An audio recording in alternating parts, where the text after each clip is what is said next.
Hey y'all, Andrea here. I am going to take y'all around with me today, all day.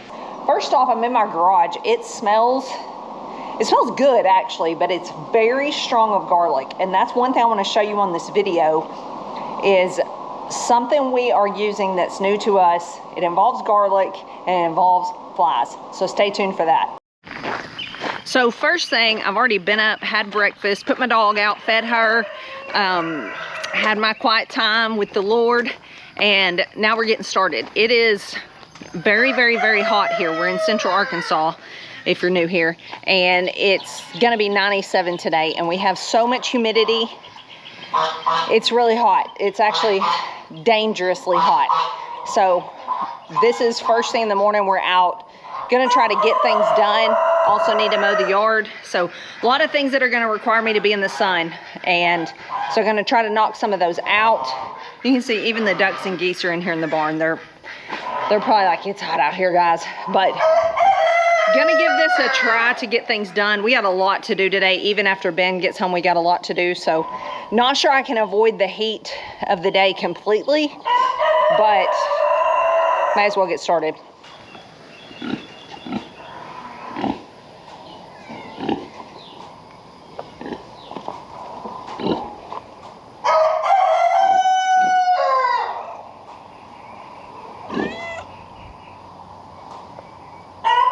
So everyone is hot. That's the theme of this video, I guess. So these are our 4 old spot mamas and our boar. You've seen him previously on the other side of the barn, back behind y'all, in with the 2 Berkshire sows. He has moved now over here. We also shared with you, we thought our other old spot boar was sterile. We wound up culling him. We wound up finding someone that wanted him for meat. We just gave him to them. Anyway, hopefully they wound up with a lot of meat out of it. And then we moved one of our Berkshire sows. You can see she's made a mess with the water in here, had it all nice and fixed for us. She's about to farrow, so we got her in here by herself. One of those old spot mamas is about to farrow as well. So if I get a chance and it's just her, sorry for the rooster, it's just her laid up in there, then I will trap her in there because that's a separate stall. And then over here where you've seen the Berkshires previously with the old spot boar, we've got another little area, shavings and stuff. I need to refresh that. The other Berkshire's in there because she's about to farrow too. With that one being sterile, I wrote down, and that's really important, y'all, is keeping good records.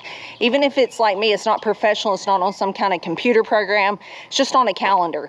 But I knew exactly when the sterile one came out, well, it wound up being the sterile one, and the other boar went in. So I know exactly when they could have gotten bred, and so they are due starting the 4th of July. So coming up pretty quick.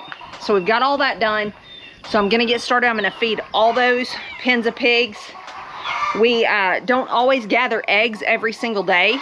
We usually gather every other day, or if it's really cool outside, maybe go 2 days. But it's so hot, we're gathering every day to get them in our garage, which has a little window unit in it. It's just too hot to leave them outside. You'll wind up with spoiled eggs, rotten eggs. Not a good thing when you're selling eggs or when you're eating eggs. So gonna get busy and do some feeding. Okay, got sidetracked. Before I start another day, I got to put up what we did yesterday. So I've got a generator here and a little air compressor. We've been hauling hay for days. I don't know if y'all can see way back there in the pasture. We have hauled 338 bales of hay. Last year, just for a little perspective, we went into winter with, I think, 300, maybe 53 bales.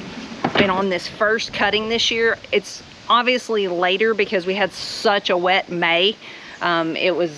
It was crazy the amount of rain we got. So yes, we've started doing hay later this year than normal, but went into winter with 353 and we've already baled 338. That's crazy. So got all that hauled. It's in the place it's going to stay, and then we will feed out of that this winter. So got to put all this stuff up because we had bought a cotton wagon. I think we showed y'all that on a video.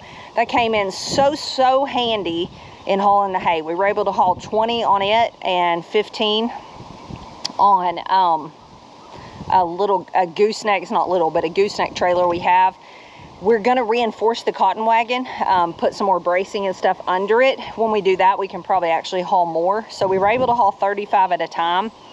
That was a game changer for us. It would have not even taken twice as long, more than that, if we were hauling it all on the trailer that hauls 15. That would have, oh, that just makes my ADD like cringe right now thinking about it. It took us 5 evenings of hauling hay as it was. That's a lot when you've got other things to do too. So, but we got that done. So excited about that. Glad to have that behind us. We'll worry about round 2 when it gets here. I'm not going to stress over that right now. In total, I think it took us 15 days in the hayfield, from cutting it, tethering it, which is like fluffing it up so it'll dry, raking and baling it, hauling it, all the things. 15 days. That's a lot when it's summer and you've got gardens going and you've got, you know, beef to haul and pork to haul, a market to run, all the things that comes with everything we're doing here. But it's done. We're at the end of that marathon and it's time to move on. So tonight we have to haul beef to the processor.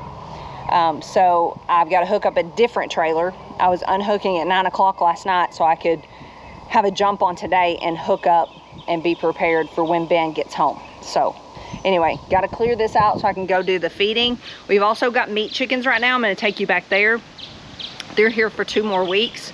They're to the messy stage, so their schooner needs moving. We've got honey equipment in the garage that needs to be put outside so the bees can clean it up. We got a lot to do this afternoon. Hopefully it's not going to be too incredibly hard. I worked yesterday and set the cows up to make them easier to move this afternoon. Just trying to do what I can to be prepared to make when the job comes easier. So anyway, that's where we're at with that.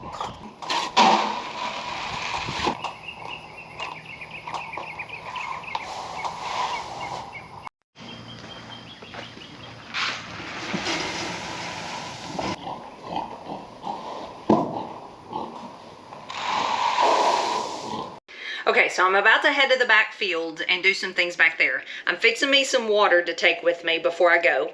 And I just wanted to share a little something with y'all. So you know, here a few months ago, I went and spoke at the Okie Homesteading Festival. Well, if you didn't know, you know now. I actually met the Redmond salt people. They were there and I visited with them. I've heard about them for years and I keep saying, I'm going to try that. I'm going to try that. They've got everything from salt for your kitchen. I've actually got some here that I got in the mail. Love this stuff. I've been using this for years from the health food store. That's what like piqued my interest on their company because I love their salt so much. But I just never have done it. I don't really have a reason. I just never have pulled the trigger and done it. But in visiting with them and learning more about them, I was like, I got to give some of this stuff a try because some of it Ben had been mentioning to me for a long time. And that's one of the things I'm taking back in the field to the cows. Hence the beginning of the video, the garlic. But another thing is this Relight Hydration. There's all kinds of flavors. I am a sweater, so I get really hot and sweat a lot, and it's really hot here in Arkansas all summer long. Like I told you earlier, it's 97. It feels like 110 or 15. I don't know. We have a lot of humidity, so a lot of sweating, a lot of losing salts and minerals. So therefore, like last night, by the time last night came, I don't know if you can still see my face is red. My face was beet red, and it wasn't necessarily sunburn. It was more like overheating, and it was red until I went to sleep last night, and better this morning. But it's just, it's dangerous, to be honest with you. And so I'm going to give this a try. I went to bed with a headache, which concerned me a bit because of how hot I got yesterday, and I woke up with a headache. And one of the biggest causes of headaches is like dehydration. If you look it up, that is one of the #1 causes of headaches, and our family has a lot of headaches. I don't generally, so when I get one from getting really hot, it does kind of concern me, like, okay, you might have went a little too far. These are electrolytes. They help you hydrate better, and so you feel better. And so that's what I'm going for. I'm going to give this a try. This is watermelon lime. I love that flavor in all kinds of things. So it comes with a little scoop. Sorry, my dog's barking at the mailman. And you mix this little scoop in 16 to 18 ounces of water. The less water, the saltier it's going to be. One thing I really like about this is a lot of like health and fitness people that I follow online, this is what they use, this Relight. There's several different flavors. And so it's people that I see like living out a healthy lifestyle day in and day out. This is the brand that they trust. So that makes me feel better about it. It's full of clean ingredients. It's keto and paleo friendly, vegan friendly, no sugars, no junk. There's no fillers in this. So it's really good. I'd encourage you to check that out. They did give me a discount code for you guys, and I'm going to show you the other things I got as well. You can use it on all of their products, and the code is simply VWFF. I'm going to give you a link to their website. There's all kinds of Redmond websites because there's people reselling their products, I assume. I don't know. But I'm going to give you a link to the legitimate website that you need to go to, and the code will work. 15% off, y'all. I usually only ever am given like 10% off codes to share with you guys. So 15% off can be a good little chunk of money. All right, that's enough about that. Other things I got is this organic seasoned salt, which I love because it has no sugar in it. If you look at like seasonings, seasoned salt, things like that, they're usually full of sugar. Same thing with this. This is a steak seasoning. Ben is going to be pumped to try that. Then I already showed you just the plain salt, which is my favorite. And I'm actually... one thing that prompted me to reach out is because of the market, because I'm actually carrying their salt in the market. I knew when I opened the market that I wanted to fill it with like my favorite things, because you can only vouch for the things really that you use and that you like. And so I already have their salts in my market. So hoping that I can get a lot of other people, you know, informed about how good this stuff is. Okay, next we're feeding pigs back here in the woods. We've got to see if we can find them and check their water as well. Leaving an animal without water right now is very, very dangerous. So we check water every day to pretty much every animal. And these are not eating a whole lot, which is a little concerning, but it's so, so hot. Oh, I see them. So let's walk up in there and check them. First things first, Ben is such a genius. This is just an old piece of water hose. Allows me to get over the hot wire without shocking myself. I got plenty of water, so I'm not gonna look at y'all because I'm looking at the ground because I really don't want to get bit by a snake. All right, here they are, which is where they were yesterday. And they were moving around, so I knew they were alive. But we go up in here today, make them get up, just make sure they look okay. Y'all good? It's okay. Are you gonna get up? All right, they're good. That's all I need to see. And we're moving on. But also, I want you to notice the flies. The flies on these cows. Some are way worse than others. See if I can find you some that are worse than these. But that leads me to one of the things Ben has been wanting to try from Redmond for several years to see if it worked. And a lot of people say it does. We're really hopeful because here in Arkansas, flies, oh yeah, she's got some flies. I don't know how well y'all can see it, but this one, she's got flies all up and down her side. I'm probably parked just wrong where you can't see it. Oh, can you see them swarming? They just bug them. They also pull their health down. They just do for a variety of reasons. So if you can do something to get the biting insects from, especially like horn flies, get them off of them, you're gonna have a healthier herd. So we're gonna go get the mineral feeder and I'm gonna explain to you what I'm putting in it that I'm hoping is gonna work.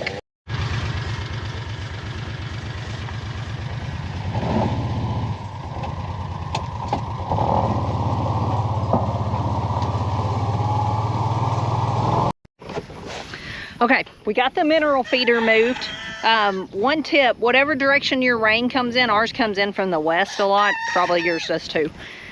I mean, it occasionally comes from the south, but I've got it facing the east so that rain doesn't just pelt in our mineral feeder. There's all different kinds, but this is the kind we're using. That's just a tire, openings over there. Okay, so we are going to use this Redmond mineral salt, and it says it's got added garlic. Let me show you the package so you know what you're looking for.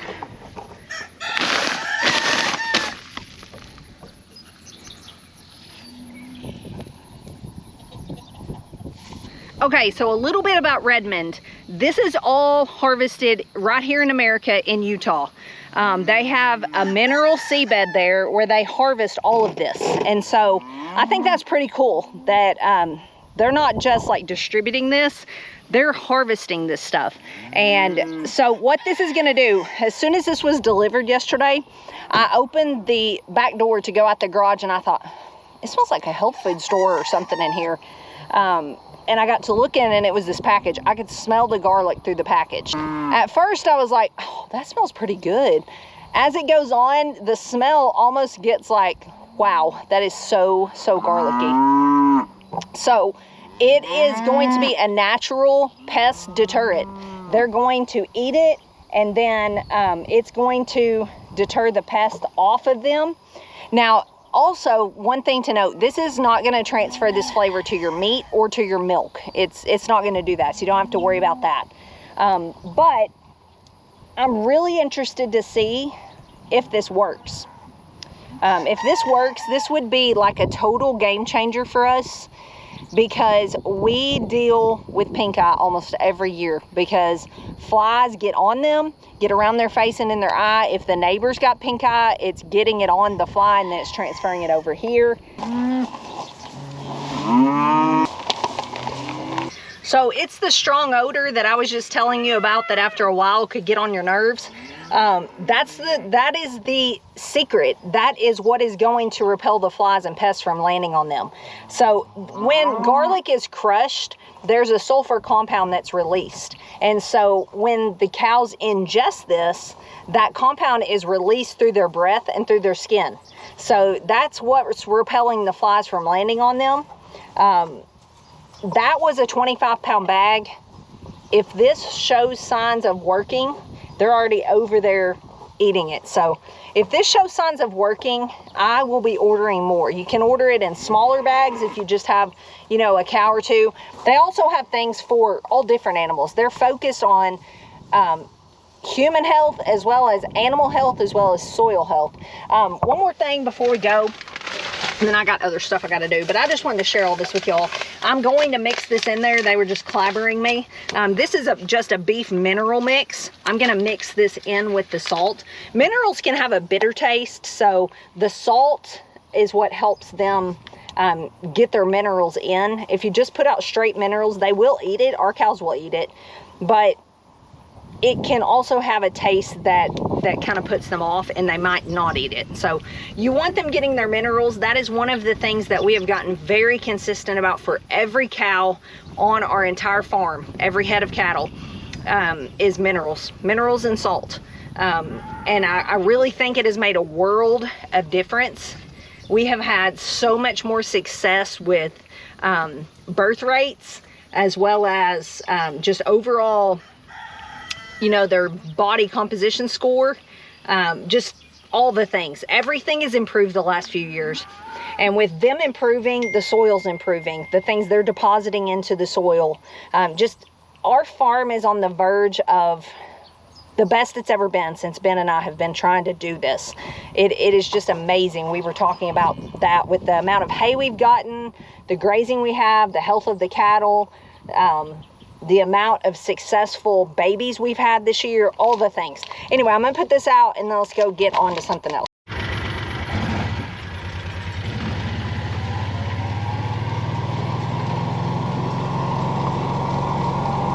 Okay, I got to take the next hour and a half and mow some grass. Okay, y'all, sorry, I got busy and forgot the camera. Got the yard mowed and had lunch. And then I pulled all my onions out of the garden. I'll show you those when we go back outside. Remember what I told you about sweating and my face getting red? Yeah, here we are again. So now I got to take a few minutes. I've got these peaches. I picked these locally last week. They're really beautiful Red Haven peaches. Put them in the market. Probably sold a third of them. That's one thing with our market. We're only open Friday afternoons and Saturdays. Half the day Saturday actually, because I'm trying to operate it like a farmer's market, basically, like come once a week, stock up, because we're actually the farmers too. So we're trying to do hay, we're trying to, you know, do the gardening, raising the animals, all the things. I just don't have time to be open every day. So that's where we are. So when that happens, because of that, I'm not open days and days and days able to sell these things. So sometimes I'm left with stuff. It's just part of the game. So I am going to peel these peaches, chop them up, freeze them, and then I can either use them like frozen for smoothies, homemade ice cream, more than likely like peach preserves, something I can put in the market, something like that. Okay, I'm getting worse at this as the day goes on. I'm realizing I wound up getting a whole huge gallon bag of peaches chopped up. I got some green beans that I had picked yesterday I needed to do something with. I had boxes I needed to burn. I've done that. And I told you I'd show you those onions. Let me back up and show you those. So they're right here in this wagon under a shade tree. My onions did super well. Good soil is just, I'm finding more and more is just really key. I amended like all my beds and it made a world of difference on all my crops so far. Everything's doing really, really well. Onions need to cure before you start to store them. Now, one thing I've done in the past is just pick them and peel them, get them cleaned up like you were gonna cook with them, and just put them in a Ziploc bag and put them in the freezer. Super handy to use that way. I found that I'll use them really well because they're ready to go. You could even go further and chop them up and freeze chopped onions, even better. But you can also store them just, you know, like you would buy onions at the store. You just need to make sure they're dry. You could see, I mean, it's hot here, it's June, so people have long since harvested their onions here. So mine are dried up anyway on the top. If yours are still green and have a lot of life in them on the top, you're gonna need to let those cure until that all dries up and it's kind of papery. Mine are already there, but they do need to dry some because they were just in the soil. So you need to find like a spot out of the sun. They will like scald and sunburn really bad if you just leave them laying right in the sun. But they need heat, they need a breeze, they need some shade out of the direct sunlight. And then it's just gonna depend, a week, 2 weeks, 3 weeks, whatever yours take, whatever stage they were at to begin with, until they get good and dry, and then you're ready to store them. You can just store them in a basket and use out of them just like you'd bought them at the store. So one other thing I did while the camera was off, we harvested honey a few weeks ago, and all the equipment was still in the garage, like the honey slinger. When you cut the cappings off, we always have a container of cappings that we let drain into another container. I'm gonna show you, unless it's already overtaken by bees, and then I'm not gonna go over there, but I'll show you what we do. And it makes cleanup a breeze. Okay, they haven't found it yet, so I'll show you what I'm talking about. So I'm out in a corner of the barn, and I'm just putting this out here. You don't wanna put it like right at your hives, right in front of them, right beside them, but we're a ways from the hives that are here at the house. They will come, they will clean all this up inside this slinger. We got most of the honey out of it, but it needs a lot of cleaning. They will clean it so beautifully, you'll be amazed. And then this is all the cappings. So what we do, this actually has holes in the bottom. And so we set this inside another container. This container catches the honey, the cappings stay in there. And then you can see over here, I'm not gonna pick it up because it's really sticky.